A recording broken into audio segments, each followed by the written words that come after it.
Hello mga kaniki and hello world! Ako nga pala si Nicarawa the Double K at pag-usapan natin ang guide para maging agent sa Niki Live. So first, ang gagawin natin, how to register as an agent. So mag-download muna ng Niki Live. Free ito sa Google Play and App Store.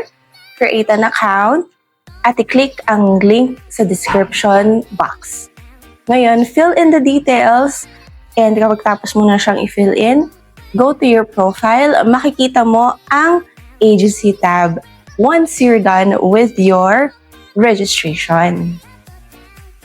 Next is introduction to agent task system. So ngayon, meron na tayong agency task. So first, ang makikita mo dyan is yung daily task, kung saan pwede kang maka-earn ng up to 2,500 beans per day. So ito yung sample ng itsura niya. Pangalawa is the exclusive rewards na pwedeng umabot ng up to $100. Next is introduction to the functions of the agent system. So may bagong function kasi si Niki Live para sa mga agents niya. At para mas mapadali ang pag-check ng data. So kahit may new function, hindi pa rin naaalis yung dating data center. So dito makikita mo ang switch para sa classic system, yung nakasanayan natin, and sa new system. So ito yung difference ng dalawa. So meron tayo dito ang requirement template. So dito pwede kang makagawa ng customized ads or banner for your host or sub-agents.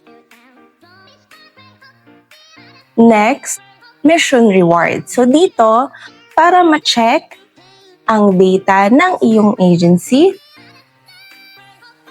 para sa dagdag income from your agency task, at ma-check ang growth rewards goal ng iyong agency. Ito pa ang iba pang features provided ng new system. So ganito na itsura ng ating data checking. Ito naman sa managing host. Wala namang pagkakaiba sa managing host. And then we have managing sub-agents. At marami pang upcoming update soon. Ako nga pala si Nicarawa with a double K. Don't forget to follow, like, and subscribe and share this video.